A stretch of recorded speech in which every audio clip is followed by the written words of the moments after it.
Hola, buenas tardes. Bueno, estamos saliendo de la conferencia de la doctora Dolores Pérez Islas en el evento de la Comisión de Jóvenes Empresarios Coparmex Oaxaca. Y bueno, pues tenemos el honor de estar con ella. Y bueno, muchas gracias, Dolores, por acompañarnos. También está con nosotros Nina Escamilla, igual integrante de la comisión.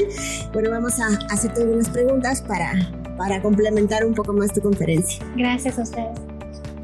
Pues bienvenida, Dolores, muchas gracias por estar aquí con nosotros. Y creo que una pregunta, digamos la pregunta cero es, ¿por qué iniciaste en esta industria del real estate? Bueno, la realidad es que yo tenía muchas ganas al principio de emprender, como lo comenté en la ponencia. Me tocó una coyuntura muy circunstancial. La realidad es que, como yo dije, hay que planear, pero yo no planeaba estar en ese momento. Yo había planeado, cuando me fui a vivir a Belice, pues emprender, pero en el ámbito de mi carrera, ¿no? Cuando estudias estudios internacionales, la mayoría de mis compañeros pues querían ser embajadores, estar en la diplomacia. Y bueno, yo también seguí esa misma lógica, entonces me asignan Belice y entonces me hacen pues responsable de un área de negocios. Y entonces cuando vi ese mundo dije, eso es lo que quiero hacer negocios. Y no sabía que era real estate en ese momento, particularmente hablando de la industria. No sabía, no tenía conocimiento ni siquiera que era una inversión, ¿no?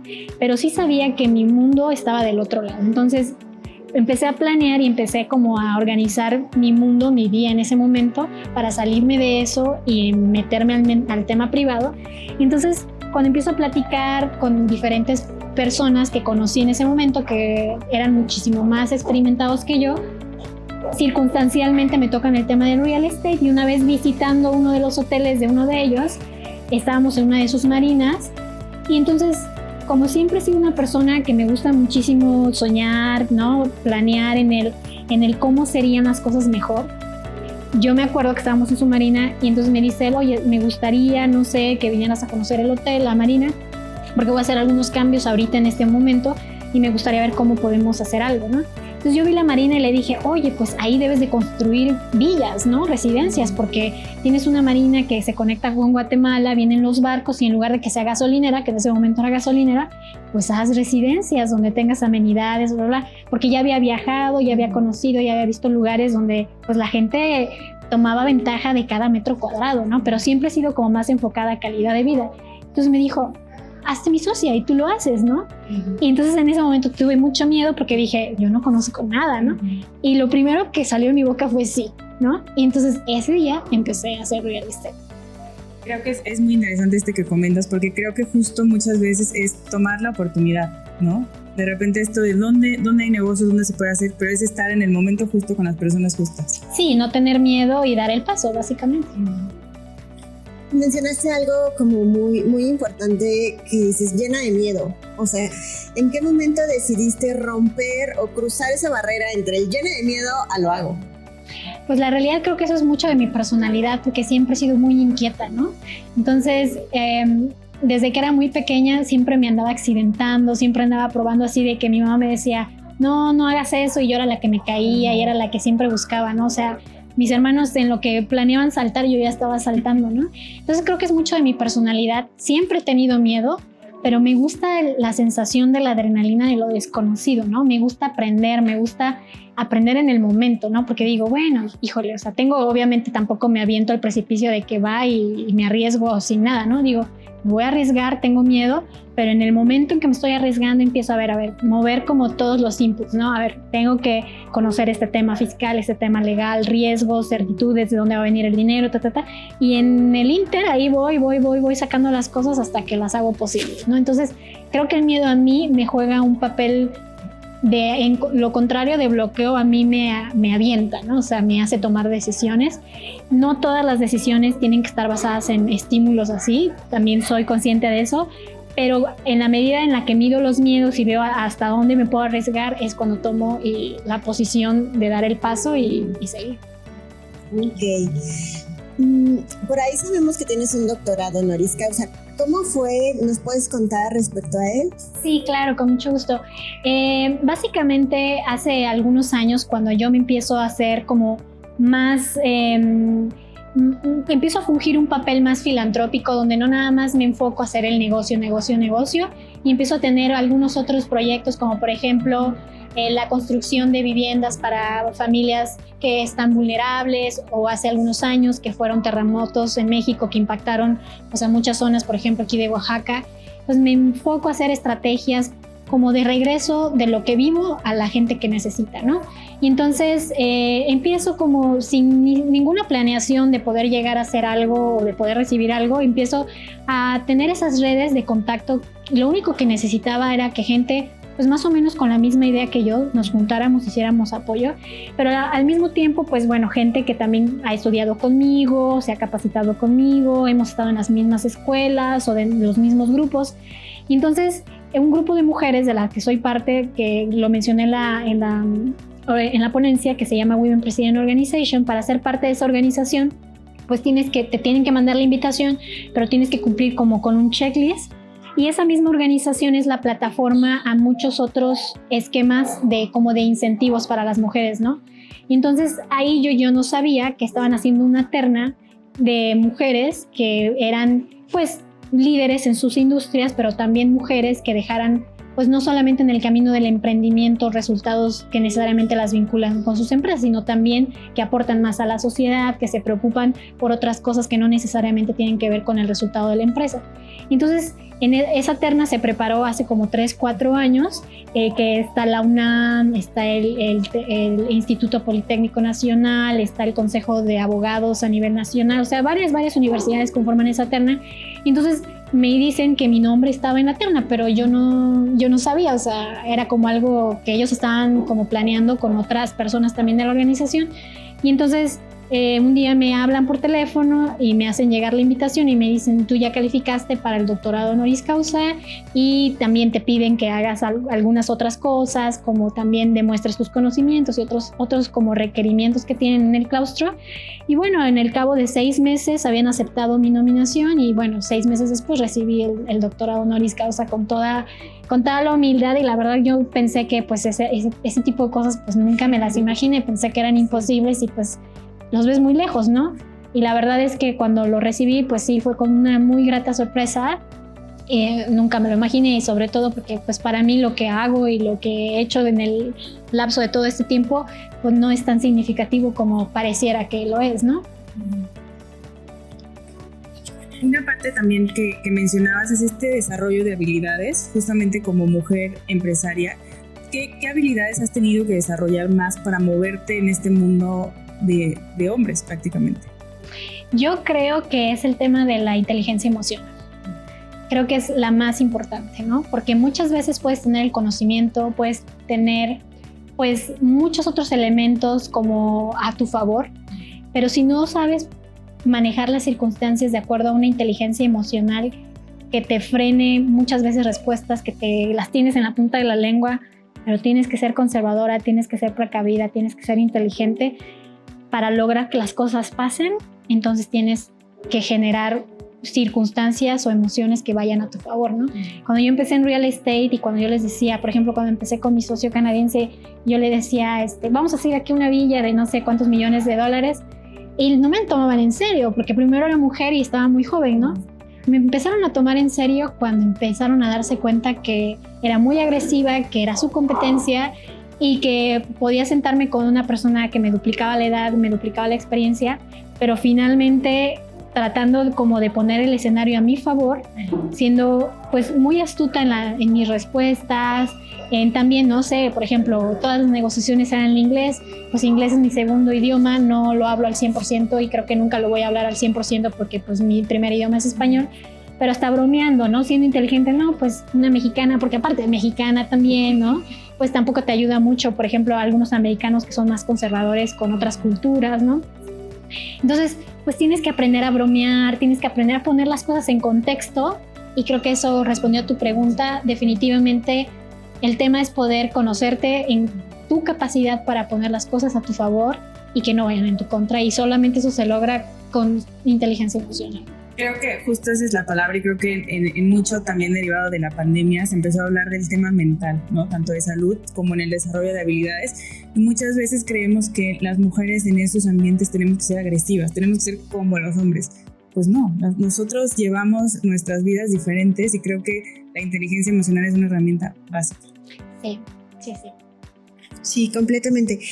Ahora, también un poquito hablando de toda tu historia, de todo lo que has vivido, de todo lo que nos has contado, ¿cuál consideras que ha sido como el aprendizaje más grande que has tenido para llegar hasta donde hoy estás?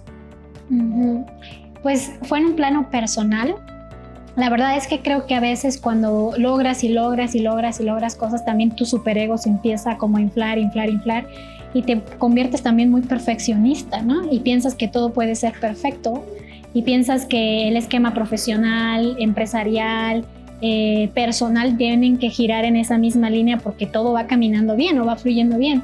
Y de repente un día te pasa algo y te das cuenta que no eras ni tan fuerte, ni tan inteligente, ni tan perfecta, que te tumba o te vibra, ¿no? Te hace tocar tierra y te hace sentir que no eres tan invencible como pensaste que eras y que no eres tan poderosa, ¿no? Porque también a veces pasa eso, que logras tantas cosas o por lo menos todo va fluyendo positivamente que dices, ay, no hay nada que me pare. Entonces, en el caso mío, en el tema personal, yo sabía que estaba pues muy enfocada al tema profesional, totalmente enfocada a hacer que las cosas pasaran en el lado pues de mi empresa y todo, y estaba como dejando a un lado el tema personal. Y cuando definitivamente siento que era el momento, ¿no? Digo, ya, o sea, tengo la fórmula perfecta, todo, o sea, ya voy a tener una familia, voy a tener un esposo, una casa, así, ¿no? Como el sueño de hadas. No me refiero al sueño de Rosa, que mi príncipe ni nada, no, porque nunca lo soñé así, pero sí con la estabilidad que yo también había planeado y que dije va a ser perfecta, ¿no? Y de repente no fue así, de repente se me cayó todo, ¿no? Se empezó a desmoronar todo. Y entonces me di cuenta que ese factor personal, que esas emociones que yo había dejado escondidas en el trabajo, ¿no? Porque me dedicaba casi 24 horas del día a trabajar, había dejado esa Dolores personalmente abandonada, ¿no? Que me di cuenta que en el momento en que salió, pensó que esa Dolores emocionalmente tenía el control de eso. Y la verdad es que no lo tenía, porque el control no lo podemos tener al 100%. Entonces aprendí que no podemos controlar todo, que tenemos que adaptarnos a las circunstancias, ser empáticos y escucharnos. En el caso mío, escuchar mis necesidades, que cuando estás triste, dejar que la tristeza salga, cuando te sientes débil, cansada, cuando sientes que tienes que ser escuchada, cuando sientes que tienes que dar espacio a esa parte de tu vida que te está haciendo ruido de repente para atrás, pero la quieres como tapar, porque te enrolas en un momento de tu vida que te permite ser fuerte en ese momento. En ese momento que me caí, que me vibró todo, dije, de esto depende que yo siga caminando bien, en lo que a mí me hace sentir feliz. Entonces me di cuenta que tuve que poner como un break en mi vida, un espacio en mi vida donde no me acelerara, donde, por ejemplo, en el caso que yo les platicaba, que el miedo para mí ha sido un factor que me ha empujado a lograr las cosas, donde también ese miedo que me impedía avanzar en ese sentido, yo lo tomara o lo abrigara de la manera más amorosa, ¿no? Conmigo misma, y dejara que esa Dolores también saliera, ¿no? Y creo que cuando hice esa liberación, digo, todavía hay muchas otras cosas que trabajar emocionalmente, como decías, la paz mental, pero entonces en ese momento fue donde más aprendí, y donde aprendí que el éxito no era ese que yo estaba viendo como éxito, ¿no? El éxito no era el resultado, que en ese momento, tal vez si me hubieras hecho esa pregunta te hubiera respondido diferente, pero hoy en día, para mí, todo tiene que estar alineado, ¿no? Ni muy, muy de este lado, ni muy, muy abajo del otro, ¿no? O sea, tienes que estar pleno y tienes que sentirte que estás aprovechando tu segundo, tu día hoy, como si fuera tu último día, y que estás pleno, que estás bien, que no estás hueco de ese lado, ¿no? Ese fue el aprendizaje pues más significativo que hasta el momento he tenido. Claro. Y también, bueno, en este tenor, ¿cómo haces para mantener, ahorita hablabas del ego, o sea, ¿cómo haces como para mantener los pies en la tierra y no volverte a llevar por lo que en algún momento comentabas, ¿no? Uh-huh. Pues eso es lo más difícil, porque pues todos tenemos ego, ¿no? En una simple conversación, en una simple llamada, en las redes sociales, o sea, obviamente tienes ego, ¿no? Yo lo que a mí me ha servido es mucho como poder meditar, poder leer. Ahorita estoy dedicando mucho tiempo de mis mañanas, por ejemplo, a leer, ¿no? A dedicarle mucho al tema de la espiritualidad, a saber que todos estamos aquí de paso, ¿no? Que no es un tema totalmente constante, y que pues el hecho de ser mamá en el caso mío me ayudó muchísimo, porque cuando me transformo en mamá tuve que renunciar a la mujer de antes y darle apertura a una mujer nueva, que mi tiempo ya no es mi tiempo, ¿no? Ya es el tiempo de mi hija, ¿no? Literal. Que mi hija depende de mí biológicamente, ¿no? Porque también decidí pues llevar un tema de maternidad más humanizada, ¿no? Donde pues he renunciado a las guarderías, he renunciado, digo, no sé, no digo que sean mal, que estén mal, cada quien define cómo quiere hacer esa alianza con el tema de la crianza, pero yo decidí que si yo había esperado tanto a mi hija y en el momento en el que llegó dije, quiero vivir con ella la crianza, entonces es la manera en como creo que mi ego se ha balanceado, porque yo soy como cualquier otra persona, ¿no? Y como yo le digo a mis colaboradoras, particularmente cuando apenas están como definiendo qué es lo que quieren en la vida, les digo, si yo pude, siendo mujer, soy la misma mujer que tú. O sea, todas tenemos las mismas características, ¿no?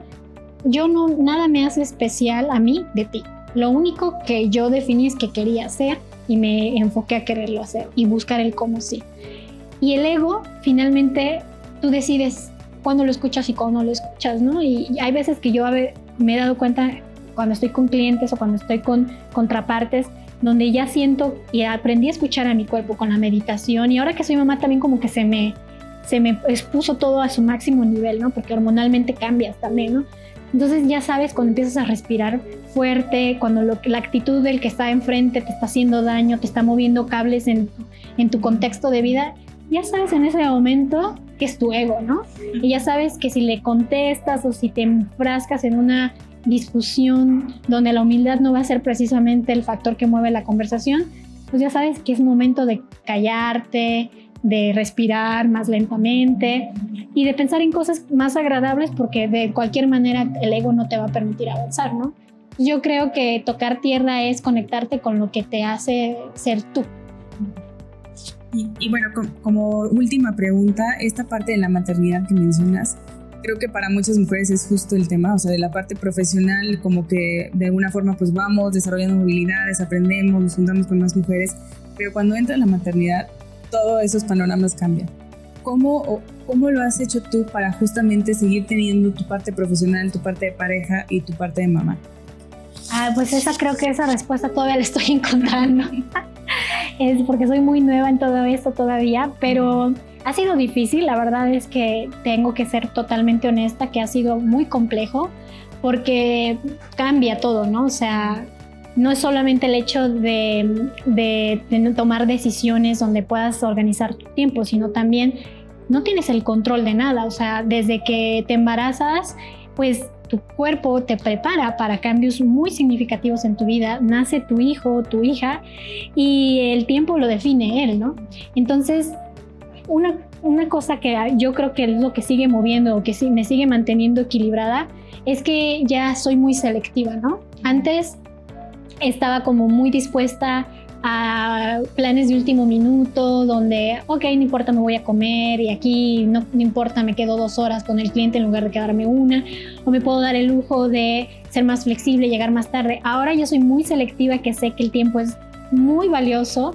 Antes era demasiado impuntual, ¿no? Ahora ya me volví muy estratégica con los tiempos y selectiva de definir prioridades, a ver, ¿a dónde queremos ir ahorita? Esto sí urge, esto no urge, para que siga caminando la maquinita del trabajo, tengo que hacer esto, tengo que hacer lo otro. Entonces ya sé que si no me organizo, definitivamente no voy a lograr lo que quiero hacer o buscar el cómo sí las cosas pasen, ¿no? Entonces creo que también te tienes que hacer de una red de apoyo. O sea, tienes que apoyarte bien, tu esposo te tiene que apoyar bien, ¿no? Tu pareja, tu familia, tus compañeros de trabajo, tus colegas, tus mismos clientes. Pero yo creo que ¿sabes cuál es el truco? Que antes la gente escondía a la maternidad, escondía esto porque era una debilidad, ¿no? O por ejemplo, ahorita con el teletrabajo he escuchado mucho de que ya la gente se hace más humana porque te ven en el Zoom y ven que te pasa la mamá, el abuelito, el perro, ¿no? Y antes en las reuniones, eso era poco profesional, no podías abrir la puerta de tu vida a la gente, ¿no?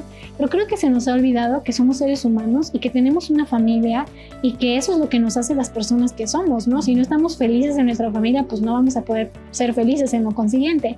Entonces, yo creo que a mí lo que me ha ayudado es que yo, cuando me hice mamá, todos mis clientes, todos mis amigos saben de mi hija, todos los que interactúan conmigo saben que soy mamá, que soy primeriza, que me está costando trabajo. Y les digo, ¿sabes qué? Soy honesta, ¿sabes qué? Me está costando esto y esto y esto. Y la verdad es que estoy ahí con mi hija y hasta en el Zoom, ¿no?